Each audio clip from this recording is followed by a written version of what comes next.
Nancy Massali, animatrice productrice à la RTNC.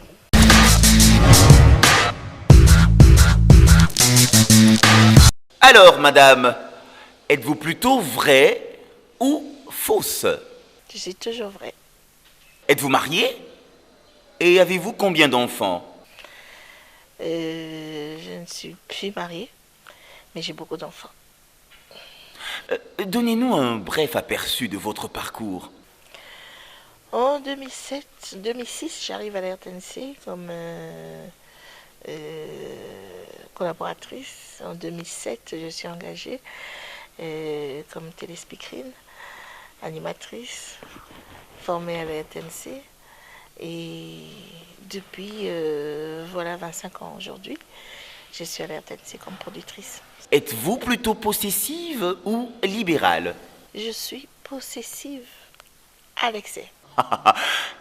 Ce qui est à moi et à moi, on ne touche pas. Voilà. Ah, êtes-vous plutôt brutale ou calme? Ça dépend des cas, ça dépend des circonstances, ça dépend des personnes et des intérêts. Quelle est la partie de votre corps que vous aimez le plus? Oh, j'aime les jambes. Quelle est la partie de votre corps que vous détestez le plus? Je peux le dire. J'aime pas mes derrière. Ah, qu'est-ce qui vous a poussé à faire votre métier, madame? Je crois que c'est inné. J'avais 3 ans lorsqu'on m'a appelé journaliste pour la première fois. J'avais 3 ans. Je crois que je suis née avec la chose. J'ai toujours voulu les projecteurs. J'ai toujours voulu être un peu au devant de la scène depuis ma naissance.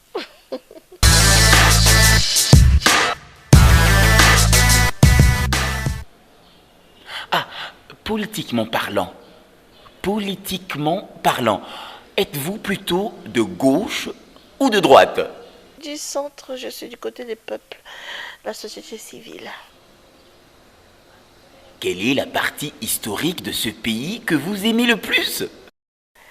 Les années 60, le beau vieux temps, comme on dit, l'indépendance. L'indépendance, tata, tozuie. Oti kwanza, tata, tobakini. Otableron, tata, baganyeo. Oti panda, tata, tozuie. Oui, j'aurais tout donné pour être là, pour voir la joie, vivre cette joie avec tous les Congolais de l'époque. Et quel est le mauvais côté de ce pays que vous détestez le plus? Oh, mais tout ce qui se passe à l'est de notre pays depuis des décennies, c'est ce que je n'aime pas. Parfois, rien qu'en y penser, ça donne des cauchemars. Quel est le bon côté de ce pays que vous aimez le plus? Malgré tout ce que nous avons subi comme affre, causé par les hommes ou par la nature, nous sommes restés nous-mêmes, joviales, conviviales et toujours hospitaliers. C'est quand même incroyable, nous sommes restés les mêmes. Écoutez-moi bien. Si vous étiez Dieu, madame, que changeriez-vous en premier dans le monde? J'aurais à bannir l'injustice de toutes ses formes parce que je pense que les peuples du monde entier, les races, toutes les races, tout le monde doit être considéré au même pied d'égalité. Si vous étiez encore Dieu, que changeriez-vous en premier dans notre pays? Le système éducatif. Ah, s'il vous arrivait de renaître, changeriez-vous de nationalité, madame? J'exigerais quand même d'avoir d'autres possibilités et de voir si c'est meilleur que la RDC.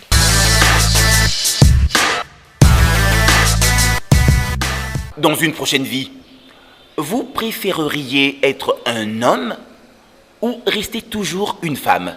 C'est vrai qu'il m'est arrivé de regretter d'être femme. Certaines situations, en tant que femme, on n'ose pas. Mais j'ai toujours dit, si j'étais un homme, je serais déjà riche. Parce que j'admire le courage des hommes. Et parfois, la condition d'être femme nous préjudicie ou nous bloque, nous freine. Et parfois, je l'ai dit, j'ai beaucoup regretté aussi devant des situations d'être née femme.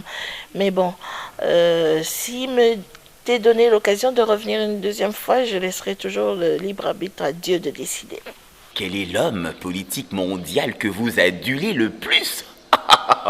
Malheureusement, la personne que j'admire, j'ai toujours admiré, elle n'était pas si politique que ça, elle était plutôt humanitaire, Mère Teresa. Mais elle n'était pas politique. Il faut dire que je ne suis pas très fascinée par les politiques et je pense qu'ils ont beaucoup déçu. Jusque-là, lorsque vous faites le tour, je ne sais pas ce qu'on peut admirer en politique. Si vous étiez présidente de la République, quelle ordonnance prendriez-vous en premier? La condition sociale des uns des autres. Oui, avant même les routes, avant quoi que ce soit, la condition sociale, le minimum social. S'il vous est demandé de mourir, tenez-vous bien, s'il vous est demandé de mourir aujourd'hui, comment l'entrevoyez-vous, madame? Naturel. En tant qu'enfant de Dieu, j'ai même pas le droit de décider sur ma mort. C'est Dieu qui m'a donné cette vie et on est le propriétaire. J'aimerais bien que ce soit lui qui décide. Lorsque j'aurai fini ma mission, et il me prend de la manière qu'il va décider. Mais une mort naturelle, paisible, tranquille, pourquoi pas. Oh, mais quelle est la pire chose qui vous est déjà arrivée? J'ai eu une cousine de mon âge, elle était plus grande que moi d'1 mois seulement. Elle est partie très jeune, elle finissait à peine à l'ISTEM, au campus. Et voilà, elle n'a pas joui de sa vie et ça m'a toujours marqué. Elle a dû revenir pour me faire cesser de pleurer. Elle est revenue dans un songe et depuis je n'ai plus pleuré. Elle me l'a dit elle-même dans le songe, j'ai dit je ne veux plus que tu me pleures. Je suis bien là où je suis et j'ai arrêté de pleurer mais je continue à regretter quand même sa mort. Quelle est la naissance qui vous a le plus réjoui? Le fils qui nous a été donné. L'enfant est né, mais dans l'enfant il y avait le fils, Jésus-Christ. Quelle est la place de l'homme dans votre vie? En tout cas, il doit occuper la place que Dieu lui a donnée, la tête. Un homme, pour moi, il doit toujours assumer. Il doit toujours être la tête. Même avec un peu de moyens, même avec une petite taille, il doit rester l'homme. Il doit vraiment être un homme. Les hommes faiblards, mi-homme, mi-femme, permettez-moi l'expression, ne me font pas bander. Aimez-vous le sexe? Nanana. C'est bon, non, le sexe, c'est même bien pour la santé, c'est recommandé.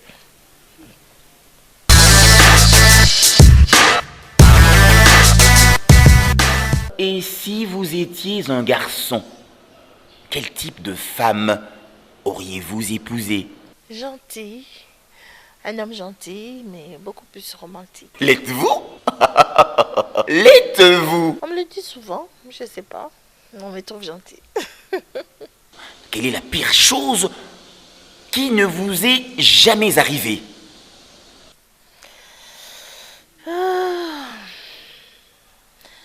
De manquer de progéniture biologique. Je ne souhaiterais pas. Pas même à mon pire ennemi.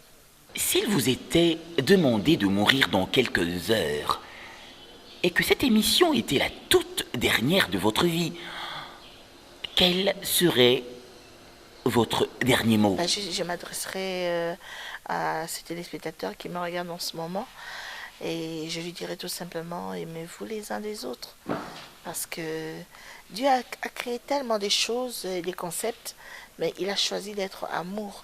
Donc l'amour c'est certainement quelque chose de bien.